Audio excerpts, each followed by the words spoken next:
Hello YouTube. Today I'm going to show you a situation that we all have to go through at least once in a lifetime if you're using a car for a long time. That's bleeding the brakes. So there's always been one problem with it, that it has to be done by two persons, while one person is pedaling the brake pedal, and while the other person is bleeding the brakes at each wheel.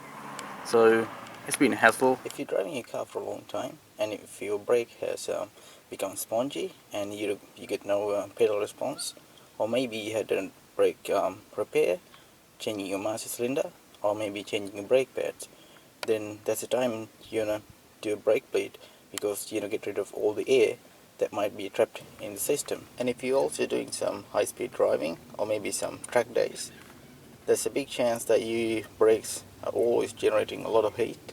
So excess heat always generates some air bubbles inside the system. So that's another reason that you want to do this at least once in 2 years, just to make sure you're not running with any air bubbles inside your brake system. So can we do it by one person? Of course. There are a few methods that you can do by one person. One is you can get a power bleeder, but it's pretty expensive. But there's another solution that you can grab one of these one-man brake bleeding kit. It's pretty cheap. This is the cheapest brand. I bought it off the shelf, a super cheap order. The kit comes with one of these plastic little bottles, and also some tubing and a magnet to hook it up to some metal pad, and some long tubing, and also some of the fittings that might be hooking up to different systems.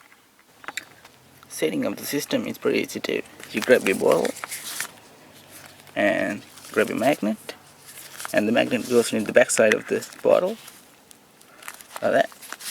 This bottle is loose, and one end of the tube goes into the tube outlet, and the other end that goes into your brake bleeding valve, and the magnet will be stick onto any metal part that we're going to stick into.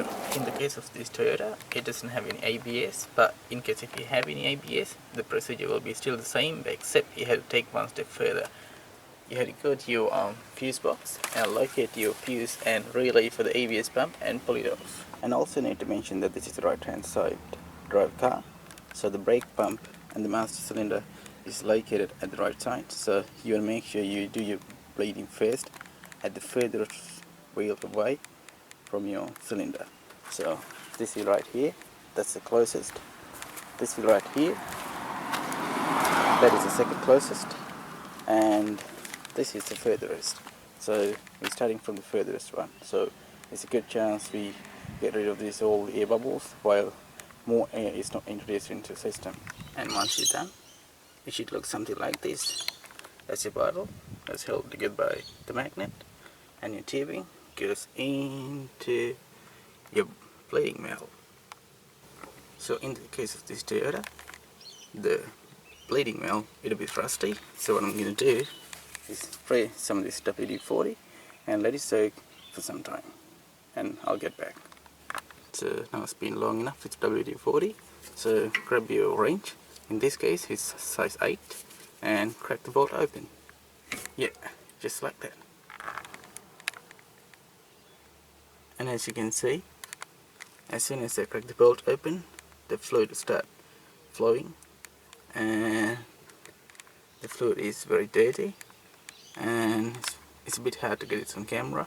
I can also see some really tiny micro air bubbles, and also some little tiny black particles, which I believe are metal parts, so it's a good thing that we bleed the brakes. Next thing you want to do is get into your car and pump the brake for 5 to 6 times.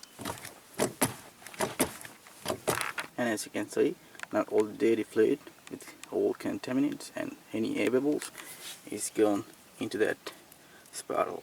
So now it's time to dispose for this used brake fluid.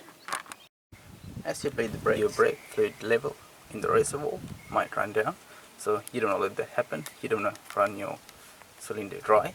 So what you want to do is grab your brake fluid, make sure you get the right specified one for your vehicle.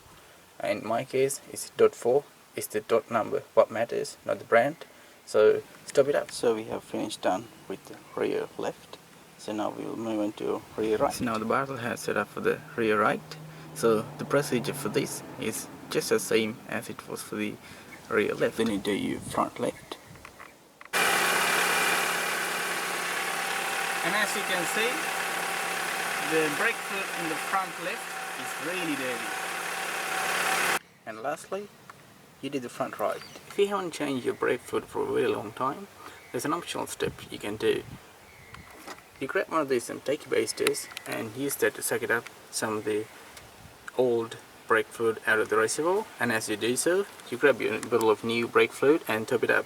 So as you drain your brake fluid out of the bleeding valves, when you do the bleeding, the new fluid will suck in and the old fluid will go out of the bleeding valve. So in that way you can get an almost complete brake flush. Let's analyze some of the samples of your used brake fluid and the new brake fluid. As you can see, when I grab this one, as I pour some of them into the tissue, it's almost green and pretty dark. When you put some of the new ones into the paper, it's almost orange. So you can see that it's a good thing that we changed the brake fluid, because this thing is really dirty. So now we have finished doing the brake bleeding, and let's take the car for a test drive. I'm setting the speeder up to 50 because it's a 50 sign.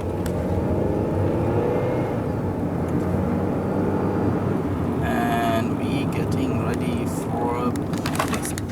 That was very good braking, and I'm really happy with the performance of the brakes. So that's how we do a brake bleeding using a one-man method. And as always, press that subscribe button and press that like button as well.